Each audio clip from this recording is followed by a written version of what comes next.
Hello there. Good morning, good afternoon, good evening, depending on the part of the world you're listening to me from. Thank you for joining us on this edition of BET series, Biologists Explain This. I still remain your friend, your biologist, your tutor, Peters Abiodun, and we continue our discussion on sex and gender, the part two. If you recall from our first edition, we tried to talk about the so-called pregnant man, okay, and we talked about the issue of so many things about the media concept, the media conspiracy, and everything to do with gender. And then we said we'll be discussing the biological basis of this issue that we are discussing. Okay, so we are going to be looking at the concept of gender and sex. You'll be very surprised, listener, as you go on with this video. You'll be very surprised, and you begin, if you're not careful, you might even start doubting your own gender. And you're going to be looking at the cost implication, the legal implication, the medical implication, and so many things surrounding this issue. And so we have tagged this part two, going under the knife, because it encompasses plastic surgery. Okay, we are just discussing plastic surgery generally, meaning transformation of an individual to his or her intended personality. So come along with us and let's enjoy this video with this particular lesson together.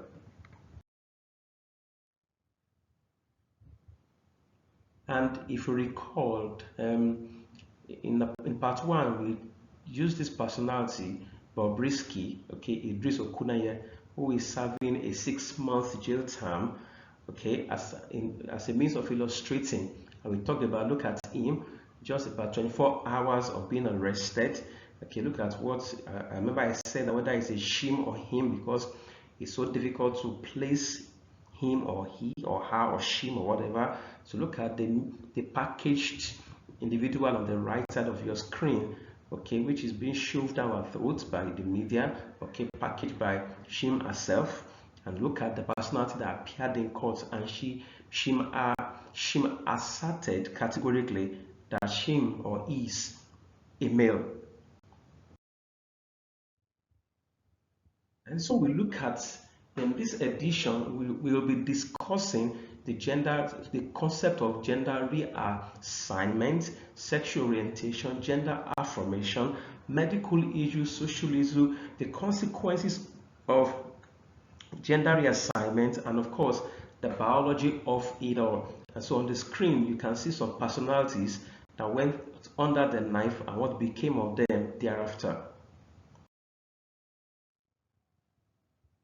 And so what you have on this slide is just a chronicle of some very popular personalities that you probably were familiar with when I was growing up. So I mean, these were people that we idolized, so to say, because they were very renowned actors and actresses. I mean, they were okay on their own, but for some reasons they decided to change. So you could see make it up there, you could see these personalities. I remember these Indian people, I talked about them, the lower corner, they talked about them in part one, and then you could see Kenny Rogers, so many personalities that became distorted when they went under the knife. And so we are looking at the concept of sexual identity. Now, it will shock you and it will amaze you at what is going on in the world today. Now, the identity of a person is somebody can just wake up and talk about this issue of sexual reassignment, which is about just implying that a particular sex was assigned to the person in question. You can just say, look, you are assigned boyhood to me, you assigned femininity to me, and so the person just refused to accept what he or she termed assigned to him or her at birth. So the person is questioning the wisdom of the parents or the nurses or the medical personnel that recorded his or her birth. Okay, so what the individuals in this particular category talk about is that they were assigned malehood or they were assigned femininity at birth, and so they want to now reassign what they perceive as their own gender surgically. Okay, so sexual identity as observed at birth, okay, and so they just don't want it, so they want to reassign themselves to what they perceive as what they think is their gender.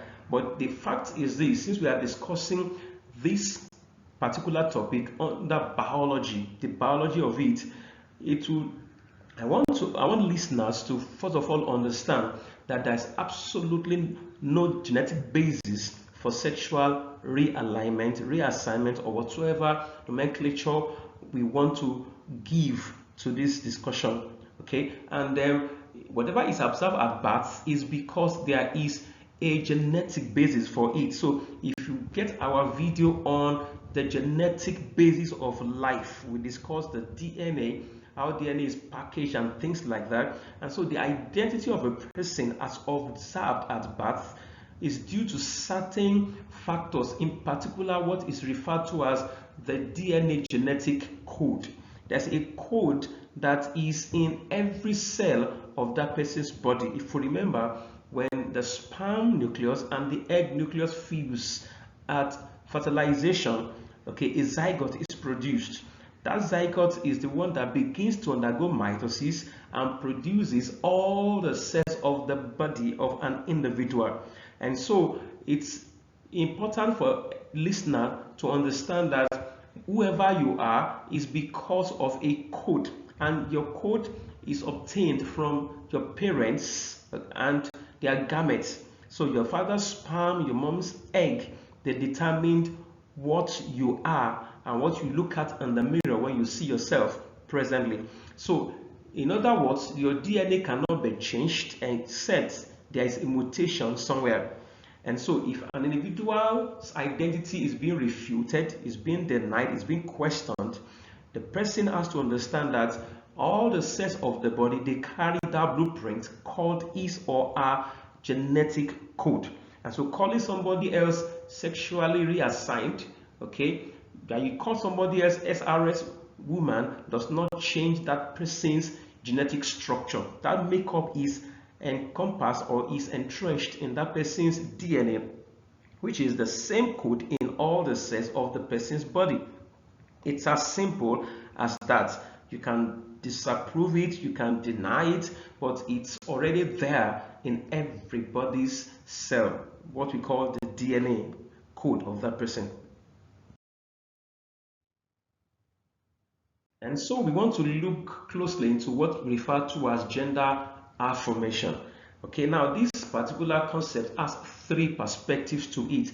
There's the social affirmation, because after having gone through, if the person is able to go through it, or because it's a long procedure that takes years to complete, the person has to go through the social affirmation of change of name. The pronouns will change. Is becomes as, okay, he becomes she, and things like that. And you may have to change clothing and your hairstyle and things like that. Then the legal aspect of it, okay, you have to legalize your identity, okay, the new one. And then there is the issue of the medical affirmation. Nobody can change gender without hormonal changes. And so the woman or the female who wants to change to a male has got to begin to receive testosterone medications or injections. The same goes for the male that wants to change to a woman. Estrogen will be involved, or the surgical implants. And so these three perspectives are very important, but our focus is on the third one, which is the medical perspective to gender affirmation. The concept of transition talks about that period, that phase, that time, that process of gender reassignment when the procedure is being undergone by that person. Okay, so it's whether it involves medical procedure or not, because some people just appear as if they've done a surgery, but they are just packaged to fool the unsuspecting and very gullible public. So whether you undertook it or not, the fact is that that period or that process is called transition, and so it can take several years. And then the process, the person has to get himself or herself certified having gone through it. So like we said earlier on, there's a legal aspect to it, and then after having undergone it, the person has to it's when you have completed the change that you can be called a transgender or trans. So not everybody completes it, as we are going to see as we go on. And so the gender affirmation surgery, okay, SRS, what does it involve? It involves a surgical procedure or series of procedures that will end up altering the person's physical appearance and sexual characteristics in order for that person to now resemble, okay, the traits or the characteristics that the person wants to be identified as. So the person wants to be identified now as a male and no longer a female. And so this is what we refer to as sex or gender reassignment surgery. And so, or you can also call it gender confirmation surgery and several other names. So the person is trying to reassign himself or herself to the perceived gender that he or she thinks he or she should be addressed as. And so the question that bothers me, for example, is when I came across this issue about sex or gender or agenda. I mean, growing up, we were taught that sex and gender, they just meant the same thing. It's just a matter of the context in which the speaker or the writer is having to use them. But it will shock you in this present time that they are being separated by some kinds of personalities who are trying to push this narrative down our throats. Now, these individuals, okay, you have a psychologist at the end or at the forefront of this campaign, John Money. Now, he introduces the concept of gender identity. And then he's saying that, look, gender identity, according to John Money, is the fact that a person's own categorization of himself or herself. So you have the right to categorize yourself as who you think you want to be, as against what you thought you are assigned as at birth. And so the word sex now is used. Okay, so previously we knew that sex had to do with everything to do with either being a male or a female. Okay, and at that time also the issue of gender had to do with being the concept of masculinity, of femininity, and things like that. But it's being changed now by people like John Money. And so sex and gender, they are not even supposed to be related at all, according to this school of thought. And let's look at the controversy thrilling this discussion, this argument, this perspective. Now, the transsexuals that we are discussing here, to a transsexual person who is trying to defend this narrative, the gender was natural, okay, and sex could be constructed. So I mean, they're just twisting the facts now. Okay, so to them, gender is natural, but sex was constructed. Okay, so the person now wants to deconstruct. So it's like what the person is thinking of, the person wants it to manifest. Okay, so it's a thought pattern now, and the person could be a male in sex, that is biologically, genetically, okay, yet a female in gender and vice versa. Can you imagine such a controversy, such confusion? I mean, it's a lot of nonsense. Okay, now so you can be male in sex, meaning biologically that is based on your DNA, but you are a female in gender. I mean, you can imagine. So it's becoming confusing. And then the question, the other point is that if you are transgender, okay, you don't necessarily have anything that makes you look like a woman. You are just trying to appear. So for example, there's a gait, G-A-I-T, there's a manner in which ladies walk. Okay, there's the issue of the pelvis. Okay, the pelvic bone enlarges because of the hip. There's issue of the fatty layers of the breast. There are so many things that make a particular person a female. So the fact that you decided to call yourself a female does not mean that you have the interest, the talents, and all those traits that are typical of women. The same goes for anyone who decides to tag himself or herself or himself as a male. Okay, because at the end of the day, your DNA still remains unchanged. So if the person just desires, the person takes the appropriate steps, spends the right kind of money, okay, and then the person goes to reassign himself or herself surgically and hormonally, or say based on the person's perspective and what the person perceives as reasonable, the person wants us to identify himself or herself by the present identity he or she has assigned to himself. And so we are looking at, is sex different from gender? Now you have got some individuals who tag themselves as radical feminists. And what they are saying is this, that the idea of sex in the context of biology should be separated from gender. Again, confusion. And then they view gender as an artificial social construct imposed on a person at birth. Can you imagine? Let me say that again. The radical feminists are saying that, look, whoever you are being addressed as, whatever people call you, male or female, was a social construct. So the society is the one that came up with the idea of maleness and femininity. It's a social construct, it's not a reality. And so for this kind of people, sex may be given a biological connotation alone, but gender is of the mind. So we are trying to delineate now the mind from the biology. Just imagine, okay? And so the person now is saying that the society created the identity, okay? So you are being placed in the mold of a male or female, but in your mind's eye, you are not what you were assigned in quotes to be at birth. So let's move on. So what is gender reassignment? Okay, now for people assumed, okay, so let's use their own expression, assumed to be female at birth, the process they are going to go through is called masculinization. And what does it mean to go through masculinizing surgeries? One, like I said in the last video, in the part one of this particular series, that there's something called top surgery. Okay, the individual that we talked about, that we said was tagged as pregnant man, we said the person went through top surgery. Okay, so there's top surgery, there's bottom surgery.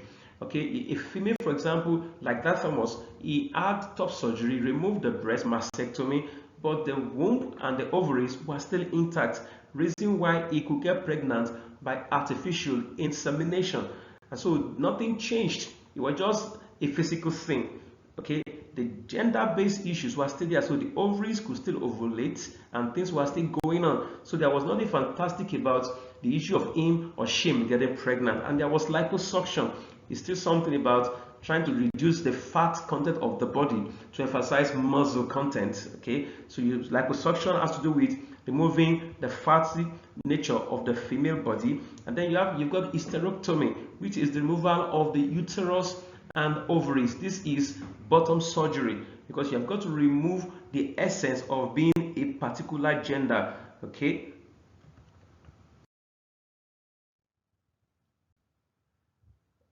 still on gender reassignment, we are looking at bottom surgery closely. Now this can also be referred to as genital reconfiguration surgery, sex reassignment surgery, or gender reconfirmation. So you can imagine all this nomenclature just to confuse. Gender confirmation, who is confirming what?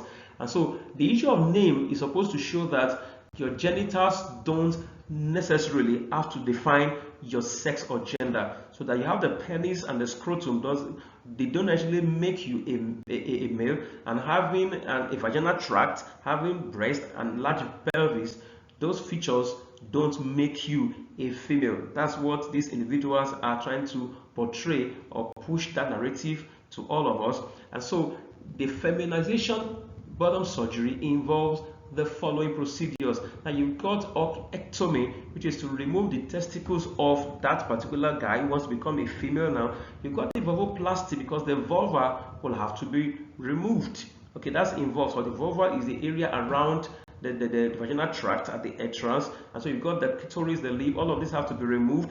And then of course the urethra is shorter in the female and longer in the male because the male has got the penis. So you have got to do surgery to shorten the urethra because the person is now having to become a female. And then you've got vaginoplasty, which means that you're going to create an artificial vaginal canal. Okay, just imagine. Of course, that methods are used to ensure that the tract or the canal created works like the normal vaginal tract. And then let's look at masculinization bottom surgery. Now this involves One, hysterectomy. Remember, you are trying to become a male now. Okay, so you have to remove your uterus and ovaries, remove the vaginal tract. Then you have got the metoidioplasty or phalloplasty, meaning to create an artificial penis. And those are the kinds of procedures that these individuals will have to go through, the phase that we refer to as transition. And let's look at something else that is very important, and that is the fact that there are documented human hermaphrodites. In order not to make this video too long, I will document just two personalities. One is a Nigerian. Okay, she was born Iyabo Abadi. Actually, she played for the senior female national team called the Super Falcons. At that time, she had the name Iyabo, but along the line, we don't know whoever exposed her. It was exposed that she actually had male features. Of course, then she herself confessed it. Look at the photograph below on the screen. In essence, she's an individual that I can call an intersex. Intersex individuals have both female and male characteristics, but they are probably more of one than the other one. Now, for example, this guy, okay, him, let's call him something else now. It was about 70% male and 30% female. And so when the issue came up, went around and then obtained expert opinion, and she decided to go for surgery. But the surgery has been an issue because she has not completed the transition because of financial constraints. That's a big problem in this scenario. We're going to look at a particular cost, a typical cost of this surgery as we go on. So one example of somebody else who began the journey or the transition but has not been able to complete it. So he himself in his word says he's not yet a full man because he has not yet done a particular major surgery he's supposed to have undergone because of financial constraints. And a much more celebrated personality is Caster Semenya. That's the female individual. Let's say female because the time she was in active sport, she ran as a female. She ran the 100-meter race, and then she had a lot of gold medals, world records. She broke her own record several times. But then there was this issue that came up around the 2009 or thereabout.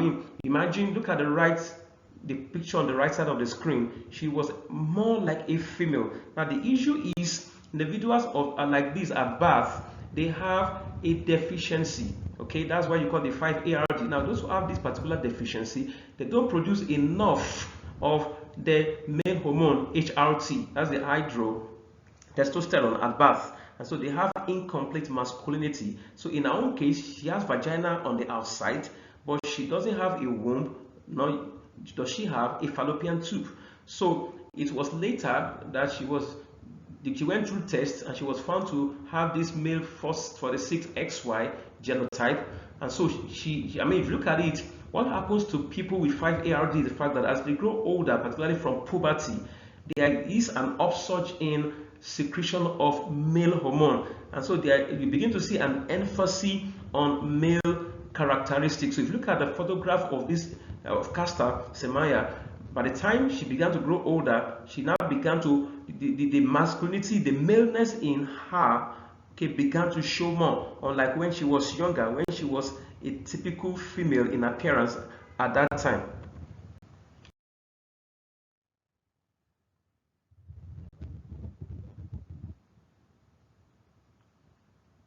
How much does it cost to change one's gender? That's the question I want to answer now. Now, a typical hospital in Philadelphia, listed or post the cost to transit from male to female, let's say conservatively now, to $140,450. That's a conservative figure because there are so many things. There's the post-operative issues. You also have the pre-op and the post-operative circumstances to go through. Like I said, this procedure takes years and stages.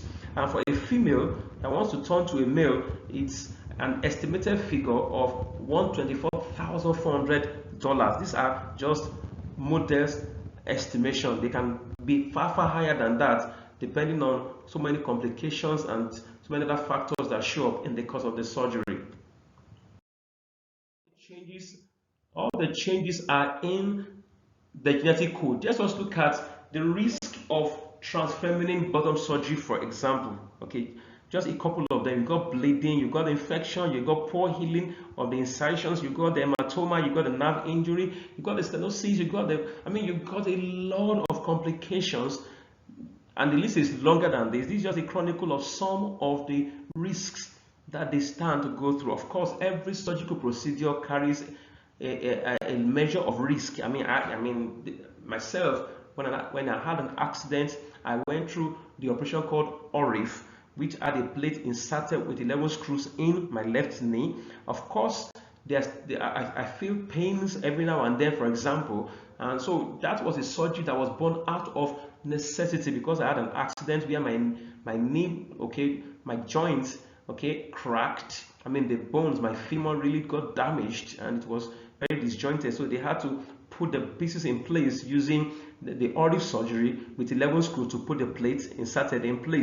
But this is a deliberate attempt. So for those who do this gender reassignment surgery, it's like an assault on the body.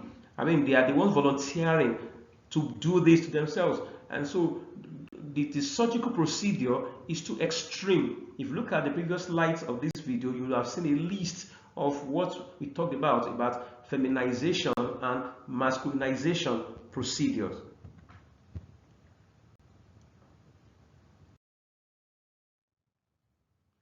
So let's look at the conclusion here. Okay, what exactly are we concluding from this video? What is the essence, what is the whole essence of this gender issue? One, it's because of the hype or the conspiracy by the media. Now, the media makes money from trending news.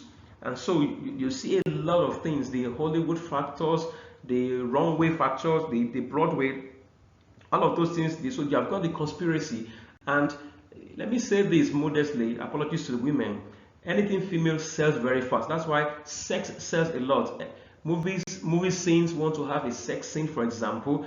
You want to market a particular item or product, you've got to use a female. You're selling a car and you have a female wearing bikini. Now, what's the connection between the car sale and wearing bikini, for example? And so the females are branded, they are used as brands or commodity to sell materials. And so it's not surprising that you have more people wanting to become females than those who want to become male, or those who are male who want to remain as male. And so the issue of what the public wants, okay, so the public has put the female gender in a particular mode, and the females are also accepting that mode as being portrayed by the media, or let's say by the society. And so the whole essence is that anything female sells fast, because males are gullible and they are usually easy to hoodwink into this situation. And then the other thing is the issue of why are we discussing? Why are we discussing this? The medical, social, and the legal implications, for example. If you look at the photograph on the second slide at the beginning of this video, you saw a lot of people who had abnormal fat layer enlargement, pouches on their lips. You see bags here and there. You see distortion. And one thing about surgery is that once you started it, you've got to continue. You can't stop. That is a menace. You cannot stop, because as you are aging, the surgery, the surgical implant and the procedure that your body went through remains fresh, but the body is aging. So your body has a disconnect with a bit from the surgery that you underwent, and that's a big problem here. And we are trying to also emphasize this because the changes are non-hereditary. The person who has a phalloplasty, for example, does not have a penis like the person who was born a male.